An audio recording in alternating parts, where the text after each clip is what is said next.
Hi, this is Jeff Allen. I'm doing a little video today specifically on the topic of translation tools, translation technologies, and even I call them communication technologies. Just a quick background. I've worked on a lot of different translation technologies. You can go and find me up on LinkedIn or Facebook. It's been about 20 years doing that. I've even talked to Microsoft about that. I have also worked in translation services, so I have worked as a professional translator and selling translation services, human translation. So I've done that and done that successfully.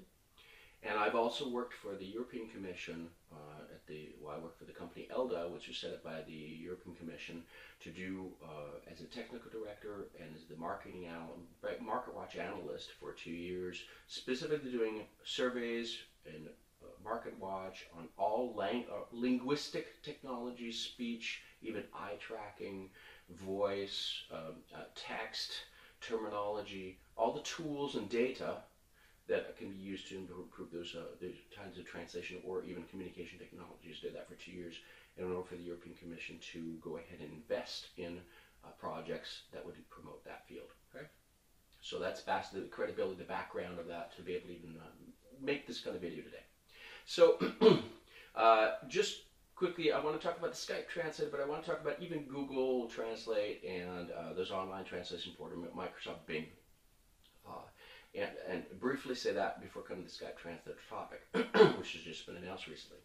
So so Google Translate and even Babel before that in 1997, Google Translate, not Microsoft Bing, and other portals.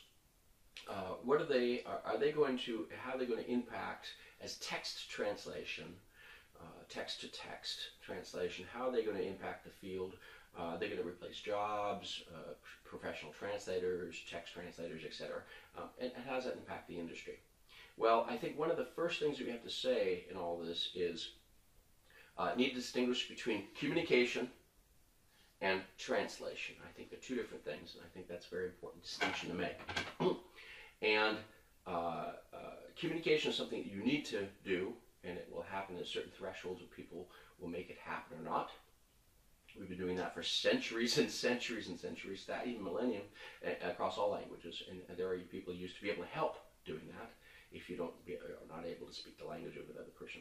And then there's translation, which is doing it for really business purposes. It really is for trade and business, which has also been done in a number of, going back centuries and even millennia, but it specifically is when there's a need that you're going to pay for.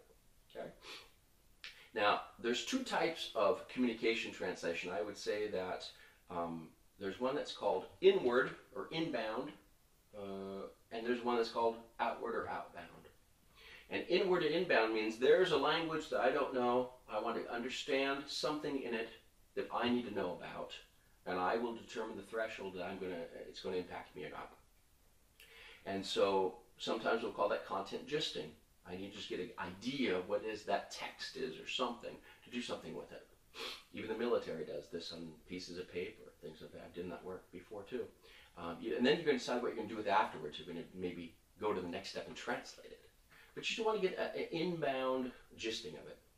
And many of the tools that we use today for translation, Google Translate and all those, are content gisting. People use it to just get an idea of that newspaper article or what it's saying there, to just get an idea. It doesn't matter if there are mistakes in it. People just want to get an idea, and then they decide what to do with it. That's what I call inbound or inward. Okay. Then there's outbound or outward. That's very different than that first one. That's content gisting. That is translation for publication purposes, for selling. Okay? And that's where you take your language and you will go ahead and provide in other languages the same content with the same marketing image, the same type of reputation, with everything that goes with it in order to sell your product or service in those other languages and for people to buy it. Understand the message, and even get it in their message locally, exactly, because there's difference in cultures, and buy it. Okay, so that's translation. Same things happens in translation. We're going to be doing diplomatic relationships. There's a lot at play here, a lot at stake. And so what you want to be able to make sure happens is that it is possible to go ahead and provide that in a way that will be beneficial for that specific need that is business related or government related or something that's quite critical. Okay, so those are two of the two things I think are really important: communication, translation, and then inbound inward or outbound outward. Okay. Now, will Google Translate or Microsoft Bing Translator, will it replace human translation? Okay. Well, I will give you a couple of quick analogies here that I think might help us understand that might not. Sometimes I talk about putting a coffee machine on every corner, a free coffee machine in every corner in the neighborhood or at a block in a city, and will that change the fact that we have cafes or not? I'm not sure. What if we put a free hamburger machine at every single corner? Will that affect McDonald's being impacted, or even other better, really high level hamburger joints that restaurants that have a family on? Here in France we have a Buffalo Grill, it's called, and this is really the place that is the place to go for good hamburgers. And there are plenty of steakhouses and hamburger places in the States, but I want to bring something a little more closer to other examples because those are food related, and that's very hard. Well, if I had this guitar, okay, this little play guitar here, which is electronic, I can turn it on and kind of, and I can do things and play with it, has a little, it's a toy. Will this little play guitar, if we gave everybody one of those, would that replace this fairly decent travel guitar here, which sounds really good, okay, and it's a medium range guitar, or will that replace this high-end Martin?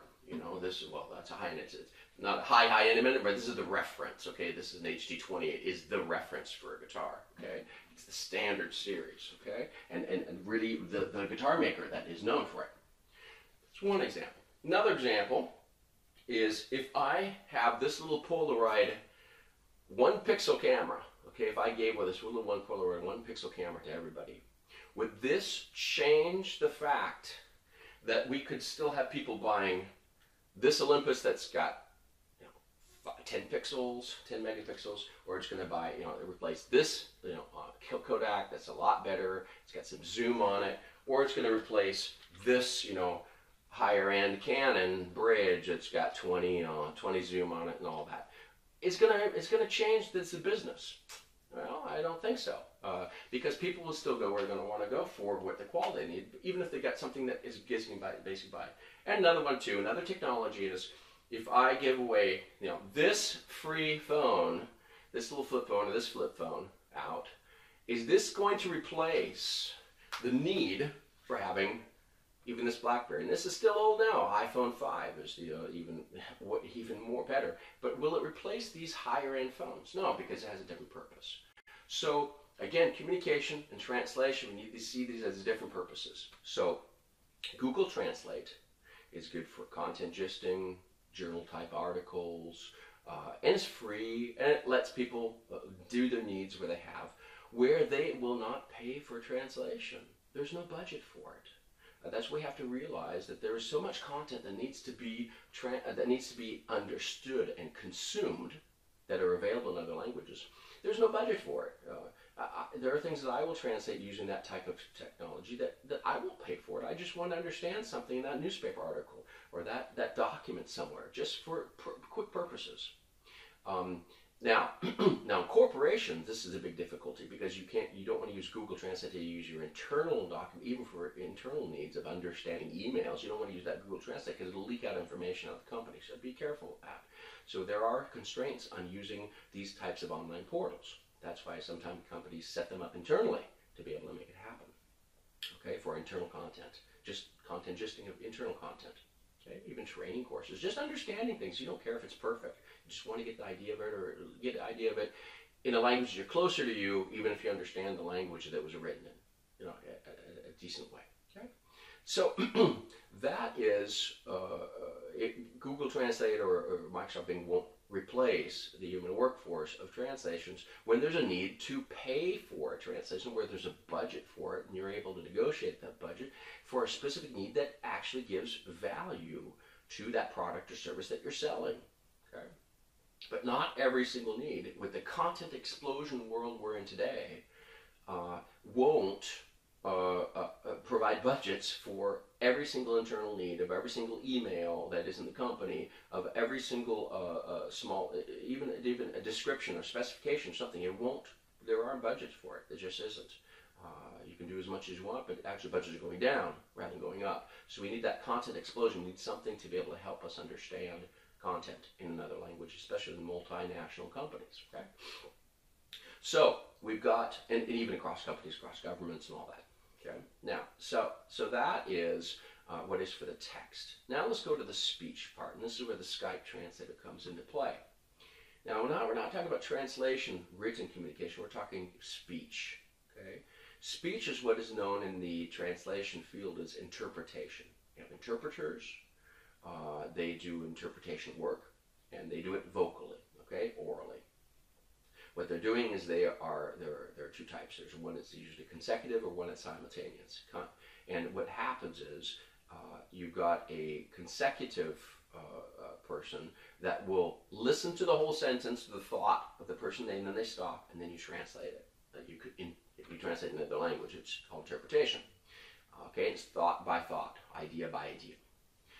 Only in people that work very closely with the person that they're translating, when they know them very well and the content very well, are they able to do that actually simultaneously. They're able to do it just off the fly because they know the content already quite well. And they're able to just say it at the same time.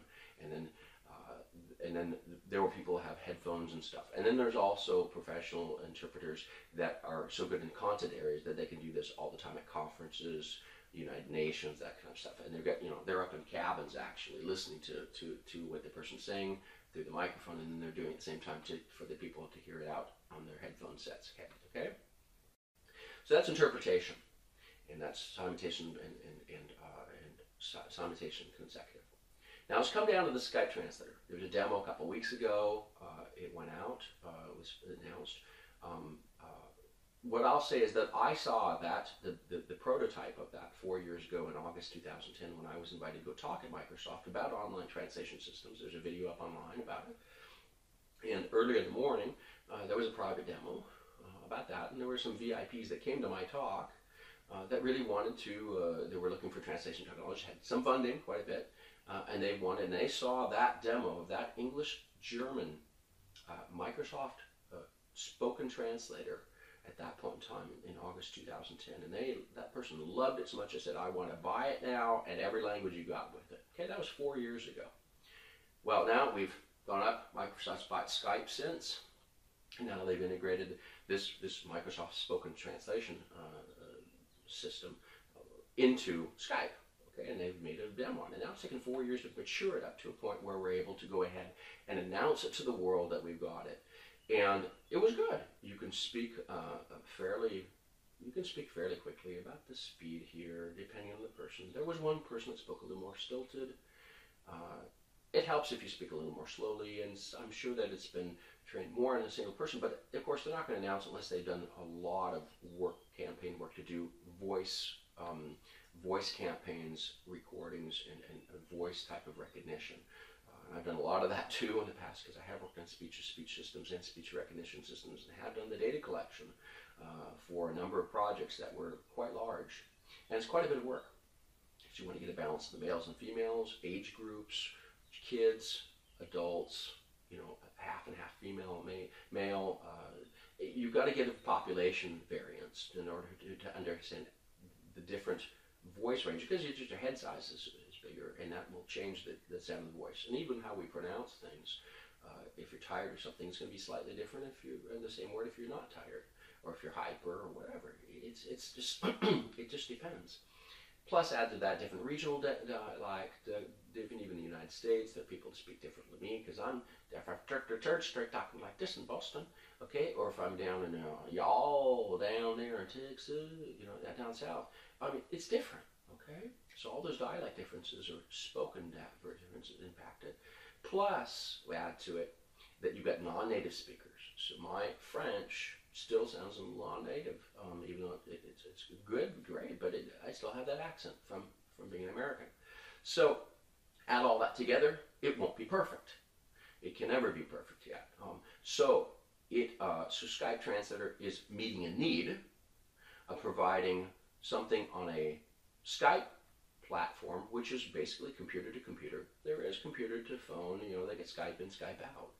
But it's made for personal needs. And again, we come back down to what was the communication or translation, that type of difference. Where's the budget for paying for communication over Skype from an uncle to a niece about a birthday, okay? That happened to be multilingual. That's probably a little more extreme, but it happens. My family, we've got two different families. My father doesn't understand French. My kids speak French, so there's going to be needs for that, and sometimes they're comfortable speaking English. Where's the need for tourists that just want to get an idea across or understand something that is being said to them? They're going to pay for it? No, they might, but they might not. They just want to get by. Where's the need for even international communication in companies where colleagues, they do speak English, but both of them, but they, it would be easier if they could speak in their own language. I would like to be able to attend more of all my team members are in Germany, and they all speak German. So they all have to speak English when they come for me, unless a couple of them speak French. But my German isn't good enough to sit in a meeting and understand the entire meeting. But it'd be great if I had something that they talked in a microphone. I could at least understand the majority of what was being said, and I could ask some questions back to them in English, and they understand English, and they can say back in German. It just helps communication. There's no budget for that. There's just no budget for that kind of need. So, if you can't create a budget, it won't happen. So what Skype has done, obviously, is made something that is usable for content gisting purposes of interpretation needs. Okay, and that will go ahead and be used. Will we use this for diplomatic interpretation? No way. It's too risky. Will we use this for critical medical conferences where people have paid thousands of dollars to come to that conference and do it? Probably not, because there's going to be a budget to do it. You use it one time, you find out if it doesn't work out, everybody complains, and then you get an interpreter the next time. Will this be used for risky type of things, business relationships, business deals? Will you use Skype to do it? Probably not, because the first time that you use it, a few times find it wasn't really perfect and it screwed up a deal, you're going to get an interpreter the next time, okay, a professional interpreter. So there are certain situations where personal needs or just communication needs, content gisting needs, and spoken will be used. And then there'll be needs where you get, again, the high-end guitar, the high-end camera, the high-end interpreter, the professional interpreter to help you do your trade, do your business, and make money. Again, that's outbound. Okay? So inbound is content, outbound is translation, interpretation, professional, because you need to make a deal. You need to make money and survive. Okay? So I think those are the two things. Will it impact the industry? Will Skype translate? Well, it'll impact it somewhat, but just like we said about the coffee or the phones or whatever, it'll have an impact but at certain needs and won't in others. And that will cause everyone to rethink, professional translators and professional interpreters to rethink how to sell their business, given that there's free stuff. And the best thing is to find it and just find a way to sell it and to make that valuable. That's how it goes with software. It's how it goes with many other products. Same thing. Guitars too. So there are low-end guitars, and sure, it has impacted business now. There are other ones because you usually want something that sounds good too. And they're medium-sized ones. So that's at least my thoughts on the topic. And when Skype Translator comes out, I'll be using it and testing it a lot. And I'll use definitely for German. I'll be using it quite a bit because I've got German colleagues, so several of them. So this will help me a lot. But will it stop me from budgeting maybe professional interpreters or professional translators to do work when we're doing marketing documents or into that in other language? No. Continue to use that service that we have today in our company when we need to do that for marketing needs. So it won't replace that specifically when there's high, or if we have a big conference, a big company conference that is with customers, bring in the professional interpreters. So when you need to have that, if you need to have that for a language communication. So those are my thoughts today. Thanks so much. Have a good day.